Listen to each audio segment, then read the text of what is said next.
আসসালামু আলাইকুম। গত 2 দিন আগে 2-3টা পাখি মারা গেছে। তো আমি ভাবছি হয়তো বা এমনি নর্মালি পাখি মারা যাইতে পারে, হয়তো বা ঠান্ডা লাগছিল বা অন্য অন্য আদার্স কোনো সমস্যার কারণে মারা গেছে। তো আজকে রাতে যখন ডিম উঠাতে গেছি তাই দেখি তখন আরেকটা পাখি মারা গেছে। বুঝতে পারলাম না কি হয়েছে, কিন্তু পাখিটা হাতে নেওয়ার পর দেখি পাখিটার মাথা নাই। তখন তো আমার মনে সন্দেহ যে পাখি মারা যাইবো, ঠিক আছে, পাখির মাথা সহ থাকবো, পাখির মাথা নাই কেন? পরে আমি একটু ওই খাম্বির সিবি যাচাই দেখলাম যে এই জায়গাটায় ইন্দুরে গাথা বানাইছি। চিন্তা করেন যায় ভাই, ইন্দুরের জ্বালাই মনে করেন মুন্ডায় সাইডে ব্যাগ বন্ধ করে থুয়ে দিই মাঝে মাঝে।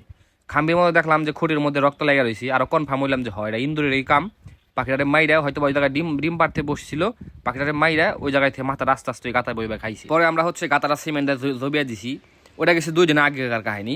আজকে সকালে যখন আমি ডিম উঠাইতে যাবো, মানে সকালবেলা ডিম উঠাইতে না, তখন পানি খাদ্য পানি দিতে যাবো, যা দেখি যে 2-3টা পাখি মারা গেছে। এবং পাখিগুলো মানে 2টা পাখি একদম অর্ধেক খেয়ে ফেলাইছি। আবার দেখি যে একটা পাখি মানে ঠোঁট অর্ধেক খেয়ে ফেলাইছে, পাখিটা মারা গেছে। এবং আরেকটা পাখি মানে সবগুলাই ইন্দুরের আক্রমণে, ইন্দুর বা হয়তো বা চিকা বিড়াল, চিকার আক্রমণ বা ইন্দুরের আক্রমণে এই কারণ এই সমস্যাটা হয়েছে। মানে সেদিন মারা গেছে, মারছে 3টা, আজকে দেখেন আরেকটার পাও একদম লাল বানিয়ে ফেলাইছে, হয়তো বা পায়ের মধ্যে কামড় দিছিল, এটা হয়তো বা সুইটা গেছে কোনোভাবে। তো ভিতরে আমি আজকে চেক করতেছিলাম যে আরো কোনো পাখি কি ইঞ্জুরিতে আছে কিনা। আসলে যখন এক আক্রমণ হয় তখন যদি আসা যায় তখন বোঝা যায় যে কোন কোন পাখি ইঞ্জুরি হয়েছে, কারণ তখন ওই পাখিগুলোর শরীর থেকে রক্ত ঝরে।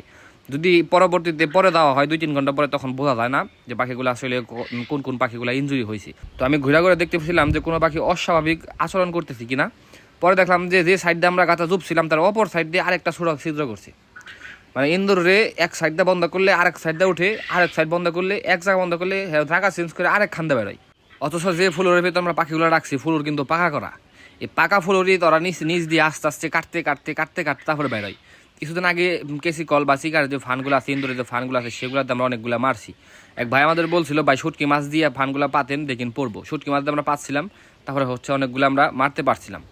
এই দিক দিয়ে কবুতরের খোপের ভেতরে একজোড়া কবুতরের সুন্দর বাচ্চা ফুটফুটে বাচ্চা হয়েছে।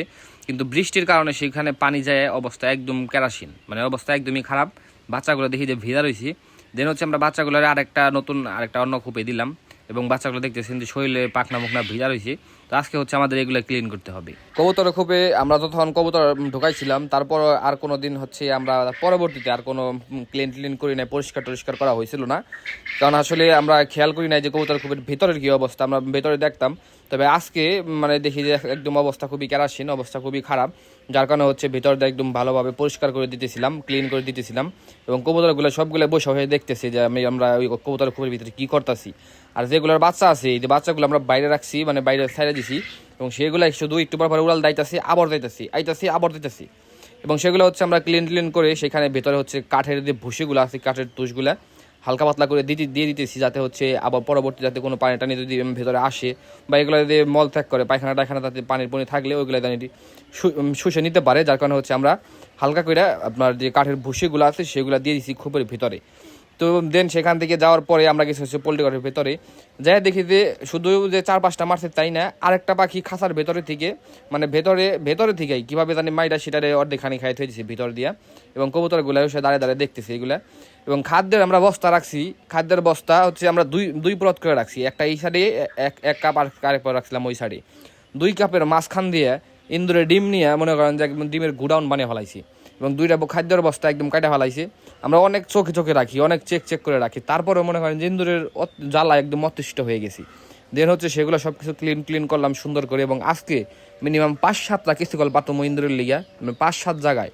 মানে আজকে কোনো মাপ নাই, মানে আজকে এক রাত্রের ভিতরে সবটি মরে।